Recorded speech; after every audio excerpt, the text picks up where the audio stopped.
مونږ خلکو ته څومره تکلیفونه ورکو، مونږ خلکو ته څومره سازشونه جوړو، مونږ وایو چې یاره دا بل انسان د څنګه په تکلیف کیږي، دته به زه کم ځای کنده کنم چې دی پای کنده کې ورته وشي. او یاد وساته کله چې د بل مسلمان ته کنده کنسته په دغې کنده کې به پخپله پریوځي، کله چې دیم د بل مسلمان ته سازش کو په دغې سازش کې به پخپله ګرفتار کېږي. د نبي علیه الصلاة والسلام عادت مبارک ده چې څوک به هم بیمار شو نبی علیه السلام به یې پوښتنې له ورتلو، که هغه کافر و که مسلمان و، که هغه مشرک و که هغه یهودي و. تاسو به ډېر واقعیت داسې اورېدلي چې د یهودیانو بیمار فرسیلم نبی علیه الصلاة والسلام ورغلی دی. نه ابو جهل چې وکتل چې یاره دی خو د هر سړي بیمار فرسیل او تپوس له ورځي، راشه اوس ورسره یو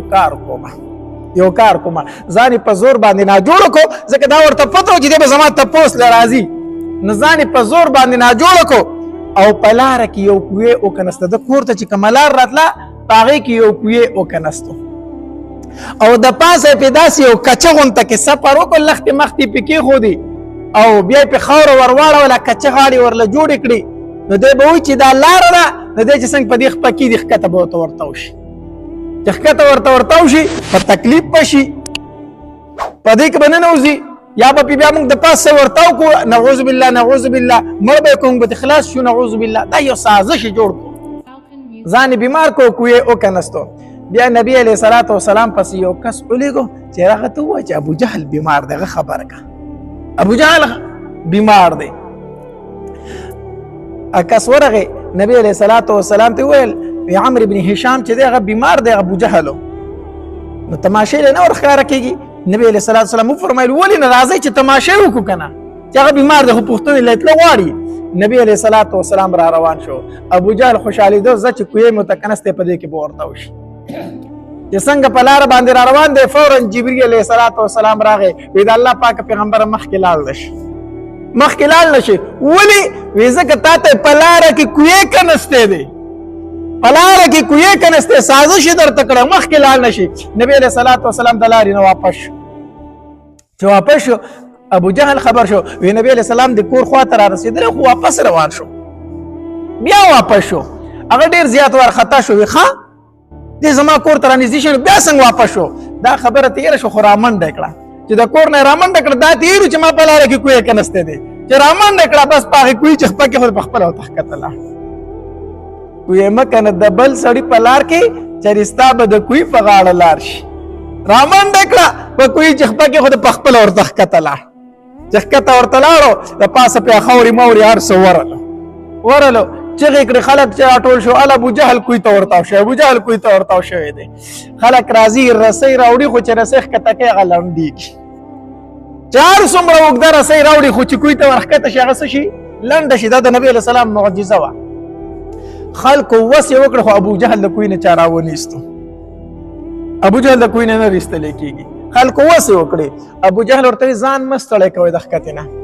نور راله تکلیف را کوئ، د پاسې غاړې یو راځئ خاورې را باندې راتاووئ، په خاورو کې خو نیم پټ کړم، نور تکلیف را کوئ، تاسو ما نشئ ایستی،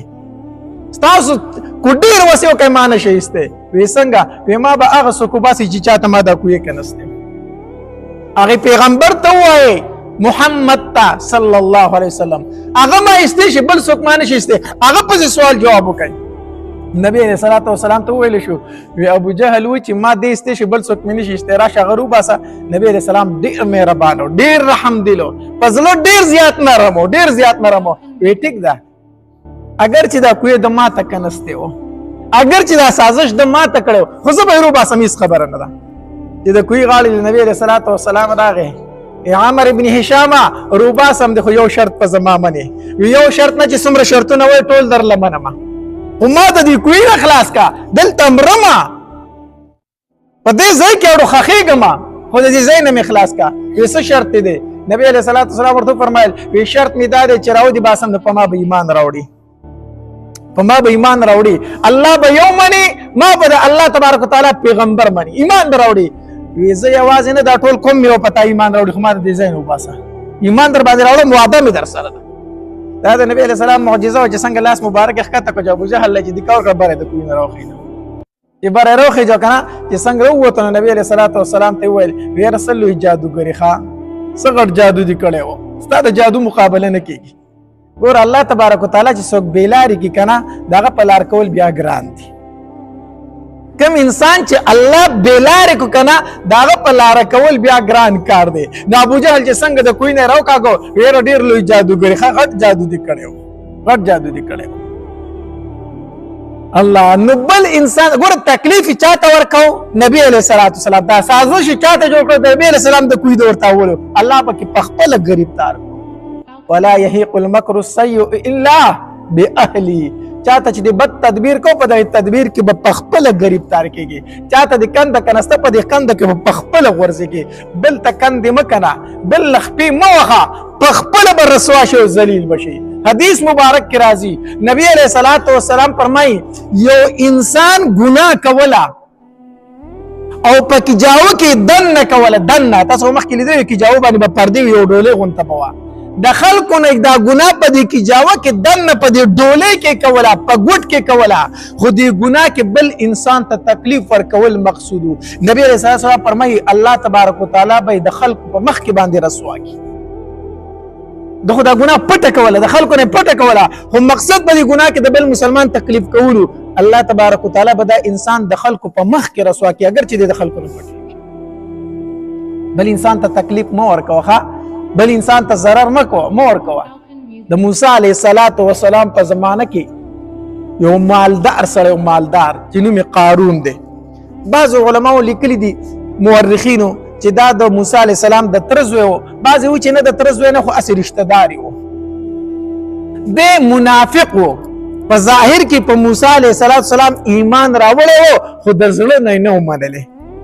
د زړه نه نو منلی او الله تبارک وتعالی ورله بېدریغه مال ورکړی بېدریغه مال. مورخینو لیکلي دي وایي د ده غټې غټې بنګلې وي او د بنګلو دا دروازې چې کومې دي که نه په دې دروازو باندې د سرو زرو کار شوی او په دې کې ملغلرې او جواهرات پې لګولي او په بنګله کې به دا قنادیل ډیوې مونږ چې ورته اوس نن سبا پانوسونه وایو دا راځوړندو ډېر عجیبه عجیبه بنګلې رخ کړې وي په سوونو اوښان په سوونو اسونه تاریخ لیکي وایي د اسونو چې کم زینونه و که نه په هغې باندې به دا کار د سرو زرو شوی د اسونو زینونه د سرو زرو جوړ دا کار به پې د سرو زرو و. غلامان او وینځې دی په سوونو الله تبارک وتعالی ورله ډېر یو بېدریغه مال ورکړی و. خو مورخینو لیکلي دي وایي دا مال یې په حرامه طریقه جمع کړی و.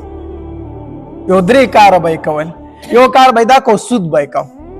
سودخور قارون سودخور دا مال ډیر زیات په سود راټول کړي و. د مجبور سړي د پیسې قرض ورکا هغه پلان کې تاریخ لبره لبیا لز دبره پیرا کوي لز دبره برا کوي چې تاریخ په پروشو پیسې را کوي ما سره خو نشته ها پلان کې تاریخ به شل دبره را کوي بیا غو تاریخ نشته بیا 50 دبره را کوي پیسې به ورو ختی یعنی د قرض ورکو پیسې به ورته راتلو قرض من ختمي سود خو داسې کنه تعالی لاک روپے ورکی چې تاریخ به شاټ کیږي نو لاس پسې خيږي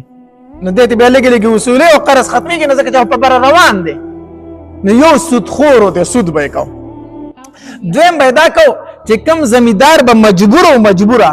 دا اغینه به د درو د سلورو کال په حساب سره فصلونه واغستل ارزان او بیا به واپس ګران خرڅول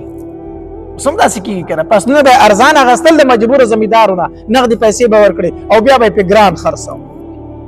دویم به دا کار کو او دریم دا چې په ناف تول کې به وي کمی ډیر زیات کو په ناف تول کې به کمی کو طلب نیغه نه ساتله نو په دې یعنی په ډوک باندې مال راجمع کړو ولنده دا مال په دې طریقه ډیر کړو ډیر زیات مال ول الله ور کړو موسی علیہ الصلوۃ والسلام حکم وکړو وی د مالدارو نه زکات اخلي او غریبانو له ورکوي د زکات حکم وکړو دا خبر د تر ورسېدو د وی د ایمان خلک راوړی د چوسره باندې زکات نه ورکوي ته خو د ځان پته وکنه چې مال خو الله ډیر مال لا کړی دی قرآن کې الله تبارک وتعالى داغه متعلق فرمایي وی داغه د خزانو چابیانی بدل لوی ډلې ګرځولې غټ ډلې به د خزانو چابیانی صرف ګرځولې یو تن د دوه تنو د درو تنو د ګرځولو چابیانی نه وي اسی چې چابیانی دومره وي نو دا خزانه به څومره وي بیا پر خزانو کې دا مال څومره پروت خو ډیر مال یو کنه نو پای کې بس لک زکات نو پای کې ډیر زکات نو چې موسی علیہ السلام د زکات فرمایل چې د مالدارو نه زکات اخلي غریبانو له ورکوي نو دا ویل ښا ایمان خو لږ راوړی دی چې اوس رانه پیسې م اخلي اوس رانه زکاتونه م اخلي داسې کېږي ښه مالدار سړي باندې زکات بعضې مالدار ښه مالداران پکې ډېر زیات شته دی ډېر مالداران پکې داسې هم شته چې د خپل زکاتو سره ډېر فکر وي خو اکثر داسې پکې هم وي چې یاره د زکات دا ټکې پې ډېر بد لګي ته ورته وایې زکات ورکړه دا ټکې پې ډېر بد لګي او هغې له هم حیلې او بهانې جوړوي زکات به هغې سړي له ورکوي چېرته اشر غوبل له وله راځي او چې چېرته رانغی که نه هلکه پلانکي غریب له پکې زکات ورکړه که نه هغه مشی دی سړی هغه اوس غریب نه دی ما ورته چې پلانکي کار له راشه نه راته راله دا زکات یې سره نه کېږي دا ځان له سنبال که سړیا ټیک شي که دا ځان له دې کار کتلی څوک دله اشر له راځي څوک دله غوبل له راځي څوک د دیرې ته حاضري کوي هغه له به زکات ورکومه او چې نه راځي زکات نه ورکومه دا زکات یې سره کېږي نه دا ځان له سنبال که چې په مخ ملازه باندې زکاتونه ورکوي زکات به غریب له ورکوي کو تاله راځي او که نه راځي نو دا زکات دا فرض دی ګورئ دا ورکول پکار دي په 1,02,500 روپۍ دا ډېرې دي 40 روپۍ دا څه شی دی چې 1,00,000 روپۍ الله درکړي دي نو دا 2,500 دي پکې نه که نه نو په قارون باندې هم د زکات دا خبره ډېره بده ولګېده او څوک چې زکات نه ورکوي حدیث مبارک کې راځي نبی علیه الصلاة والسلام فرمایي وایي د قیامت په ورځ به دا مال نه دی مال د چې زما مال دی او زما مال دی الله تبارک وتعالی به د دې نه یو غټ حامار جوړ کړي شجاع اقرع حدیث مبارک کې راځي گنجې مار گنجې به ځکه وي چې د زخرو به ډک ډېر وي پکه په دې سر کې به دومره زخر وي چې په هغې به ویښته نه راخېږي دغه خامار به دا خوله د ده په دې وښکو کې به یې ورکړی دله به ټاکونه ورکوي ټاکونه به دله ورکوي او دغه مار به ده ته وایي انا مالکه و انا کنزکه زه په حقیقت کې مار نه یم خامار نه یم زه په حقیقت کې ستا هغه خزانه یم منګول چې د را باندې کلکې کړې وي انا مالکه زه ستا مال یم و انا کنزکه زه ستا خزانه یم خو تا ته الله حق نه ورکو الله تبارک وتعالی و زما نه خامار جوړ کړی زه په تا مسلط کړی په میدان محشر کې به دغه مال چې دته زکات نه ورکو د یو خامار په شکل به الله په د باندې مسلط کی مسلط دی وی زما مال دا مال پاتې کېدونکی دی ښه حدیث مبارک کې راځي نبی علیه الصلاة والسلام یو ځل وفرمایل ستاسو خپل مال خوښ دی که د وارثانو مال خو خوښ دی خپل مال خو خوښ دی که د وارثانو مال خوښ دی صحابه کرام وفرمایي د الله پاک پیغمبر خپل مال خپلې نو سړي خپل مال خوښ نو د وارثانو په مال څوک څه کوي زمونږ خو د ټولو خپل مال خوښ دی د الله پاک پیغمبره د نبی علیه الصلاة والسلام نه بیا پوښتنه وکړه د الله پاک پیغمبر د خپل مال پکې کم یو دی او د وارثانو دا مال پکې کم یو دی نبی علیه الصلاة والسلام وفرمایي وی خپل مال خو هغه دی چې د ځان نه خو مخکې ولېږو د ځان نه چې د مخکې ولېږو دا ستا خپل مال دی او دا کم چې ستا نه پاتې کېږي دا د وارثانو مال دی چې د الله په لاره کې دې ور نه کړو سبا به مړ شي نو دا چا ته پاتې شو وارثانو ته پاتې شو که نه د قبر خوره به دې لا وچه نه چې دلته به حساب کتاب شروع یو وي دا پلانکې شی زما او دا بل وي دا زما قبر له ورتلم نشته دلته به په مال باندې جګړې شروع شي نو نبی علیه الصلاة والسلام فرمایو وی خپل مال خو هغه دی چې د الله په لاره کې دې ورکړو د ځان نه دې مخکې ولېږو دکه ستا مال کم چې دې مخې ته لېږلی دی او د کم باندې چې دې منګولې کلکې کړې وي دا خو د وارثانو مال دی هغوی ته پاتې شو د هغوی شی دی چې اوس پې څه کوي نو کوي به پې نو حدیث مبارک کې راځي نبی علیه الصلاة والسلام فرمایي وایي کله چې انسان مړ شي وفات شي که نه د ده سره د قبره پورې 3 څیزونه ځي کم ځي مال ورسره ځي اهل و عیال ورسره ځي عمل ورسره ځي دا 3 څیزونه ځي مال ورسره ځي مال څه شی دی په کم کټ کې چې اخیستی دا مال دی دا کم کمبل چې پې د پاسه خور دی دا څه شی دی مال دی نو چې کله مړی دفن کوئ نو هغه کمبل ته واپس کور ته راوړئ که نه راوړئ هغه کمبل ته هم راوړئ هغه کټ ته هم راوړئ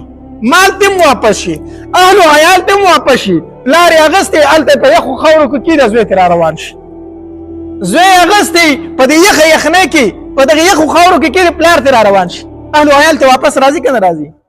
ډېر خوږ خاوند یې ډېر خوږه ښځه ډېر خوږ بچی یي هلته په دې خاورو کې ومنډي او واپس ترې را روان شي نبي علیه السلام فرمایي مال ته هم واپس راځي اهل و عیال ته هم واپس راځي صرف یو شی ورسره پاتې کېږي چې هغه څه شی دی دا عمل دی چې هغه سره د قبر ته لاړو دی زما مال او زما مال دا کمبل در سره هم سبا نږدې په قبر کې وایي څه شي لی دغه تګ دی هسې به یې وایي نه خوري نو ولې خرابوي دا کمبل هسې وایي نه خوري په دې قبر کې هسې ورستېږي دا کمبل ورسره سرک دی کور ته یې ترې راوړی دا خو موږ نوی کمبل لا اخیستی و د صندوق نه داسې ده که داسې نه ده الله په مال باندې منګولې مکله کوئ خبره مې څه کوله نو موسی علیه السلام حکم وکړو وی قارون ته ووایه چې زکات ورکړي قارون ویره ایمان مې راوړی دغه پوره ده که نه سره زکاتونه څه شي اخلي بهرحال موسی علیه السلام ته ویل شو یا سړی خو لږې ګډې وډې غونته خبرې کوي ظاهر کې خو ځان ته مسلمان وي که نه سړی خو زکات نه ورکوي موسی علیه السلام لاړو ووایه که قارونه الله ډېر مال درکړی دی ډېر زیات مال یې درکړی دی لږ غونته کې زکات یې ورکړي دا د غریبانانو حق دی په دې باندې ستا د مال هېڅ هم نه کېږي بهرحال ده دا خبره ونه منله خو ضد واغستو ضد واغستو یوه ښځه ولمسوله وایي زه څه پروګرام جوړوم او چې څومره پیسې پکار دی هغه درله درکوم دا پیسې والا خو ته به دومره کرلې کار وکړې چې ته به په میدان کې په مجلس کې د خلکو په مخ کې به پاسې او په موسی علیه السلام به بدنامي لګوي دا کار به کوي ښځې وایي زما کار خو پیسې دي چې پیسې راکړي پیسو دپاره خو نن سبا هر سړی هر څه کوي که نه مرګونه پرې خلک کوي نو قتلونه پرې خلک کوي نو دشمني به دې ورسره نه جان پهچان به دې ورسره نه ستا په سر به د بل نه پیسې اخیستې و به دې ولي دومره لاس د خلکو ورځي دومره لاس د خلکو ورځي که نه هلکه تا سره خو بد نه دي کړي ستا سره کمې دشمني ده ستا په سر به پیسې اخیستي پیسې څه شی دی دومره انسان چې دا زړه سخت شي که نه د ګټې نه هم سخي بیا ښه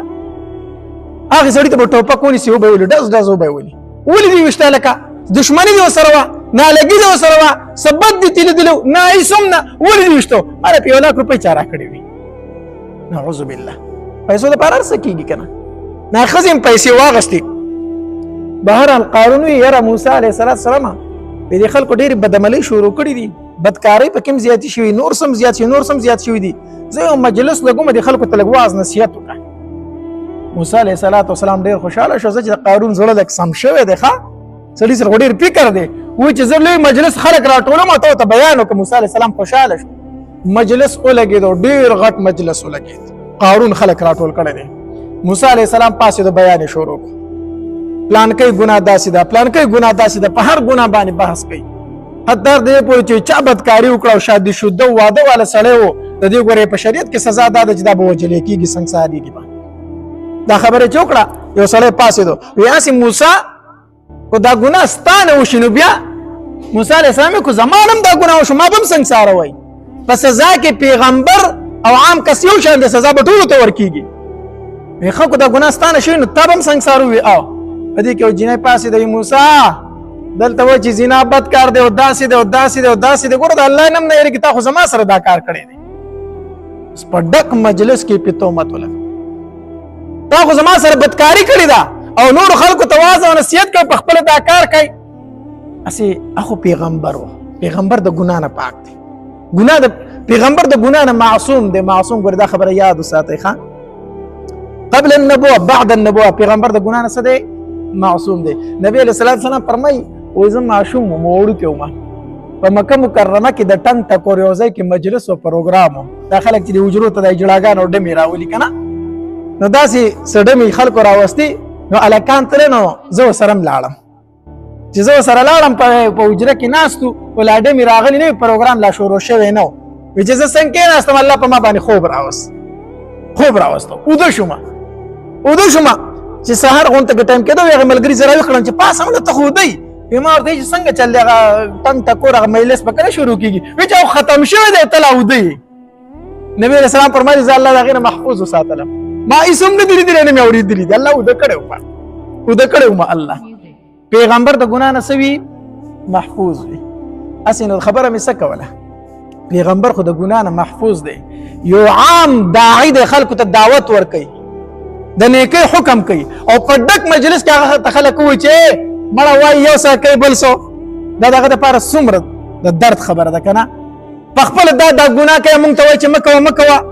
اوس ما ته یو تن وایي چې مولوي صاحب مونږ ته لګیا په خپله دا ګناه کوي نو دا خبره په تاسو اثر وکړي بیا چې په ما کې یو ګناه موجوده او تاسو ته هم چې داسې مه کوئ په خپله به چې مولوي صاحب په خپله لګیا مونږ ته خونې کوي دا بیا اثر نه کوي ښه نو موسی علیه السلام ته هغې زنانه وویله موسی په خپله دا کارونه کوي زما سره د بدکاري کړې ده او مونږ ته نصیحت کوي موسی علیه السلام وی ای زنانه ستا د په هغې ذات باندې قسم چې ته یې پیدا کړې ستا دې په هغه ذات باندې قسم چې تا ته د ښکلی شکل درکړی دی ته رښتیا ووایې چې یقینا دا کار ما تا سره کړی دی دې زنانه چې د الله نوم واورېد که نه چې ستا دې په هغې ذات باندې قسم وي چې ته پیدا کړې زنانه په رپېدو شوه چې د الله نوم یې واورېد په رپېدو شوه وي موسی ته د الله رښتینی پیغمبر یې خو ما له قارون پیسې راکړې وي چې ته به داسې ووایې ته پاکې ما قارون نه پیسې غسې ما صرف د پیسو دپاره په تا باندې تهمت ولګوه موسی علیه السلام زړه ته ډېر درد ورسېدو د قارون په دې کار باندې کله چې ستا په عزت باندې حمله وشي که نه ستا په عزت پسې څوک خبرې وکړي که نه زړه ته ډېر درد ورکوي ډېر تکلیف ورکوي چې یو کار در پکې نه وي خلک درته ووایي چې تا دا کړي او تا دا کړي دا سړي ته ډېر تکلیف ورکوي موسی علیه السلام ته ډېر تکلیف ورسېدو لاس یې اوچت کړو وی الله دا قارون تباه کړه الله دا قارون تباه کړه زما په عزت یې حمله وکړه فورا ځمکه کولاو شو قارون پکې دننه شو د خپو نه یې راونیوه قارون چغې کړې خلکو ورته کتل وی موسی ما خلاص کا موسی علیه السلام ځمکې ته وی نور یې راوکاږه چې نور یې راوکاږه نامه یې پورې راوکاږو قارون چغې کړې ما موسی خلاص کا موسی علیه السلام وی ځمکې نور یې راوکاږه نور یې راوکاږه حتی تر دې پورې چې قارون ډوب کو الله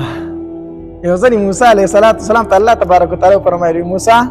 دا قارون ډېر سپیره شی و ډېر بیکاره سړی و ګوره تا ته بار بار چغې والې چې ما خلاص کا ما خلاص کا نه که نه الله د معاف کېدو نه وکړه ګوره په ما یې تهمت لګولی و ډېر رزیل سړی و ځکه مې نه معاف کو الله تبارک وتعالی ورته وفرمیل که دې رزیل ما ته یو ځل چغه والې و چې الله ما خلاص کا ما خلاصوم خو ما ته اواز نه کو تا ته یې چغې والې چې موسی ما خلاص کا الله دومره مهربانه ذات دی ښه خو ما ته یو ځل ولې قانون کړی چې الله ما خلاص کا دی ما ځمکې نه بار ته ایستو خو هغه ما ته اواز نه کو تا ته یې چغې والې چې موسی ما خلاص کا او ستا پې ترس نه راته نو تا به وایي ځمکې راوکاږه الله قارون د چا خلاف سازش کړی و د موسی علیه السلام الله په خپله رسوا کو په خپله د خلکو په مخ کې باندې ذلیل کو الله د بل چا خلاف سازشونه مه جوړوئ بل چا ته کندې مه کنه په بل چا تهمتونه مه لګوه د بل چا د عزت سره لبې مه کوه الله به دې ګوره په خپله رسوا کې یاد وساته د چا عزت ته خرابو الله به خپل عزت خراب کړي پردی کور دی ورانه الله به خپل کور روان کړي ګوره یاد وساته د بل بچی دی د پلار خلاف کول الله به خپل بچی خلاف کړي ګوره یاد وساته دوه ورونه دي جنګول د خپل ورونو سره په خپله په جګړه شي یاد ساته الله نو حدیث مبارک کې څه من اکل طیبا چا چې حلال روزي خوړله وعمل فی سنة فسنت باندې عمل کو درم وامن الناس بوائقه خلق محفوظ و د تکلیفونو نه خلکو ته تکلیف نه ورکو نبی علیہ السلام فرمایي دخل الجنه د انسان سده جنتی دی الله تبارک وتعالى دې مونږ کې د اعمال راولي واخر دعوانا الحمد لله رب العالمين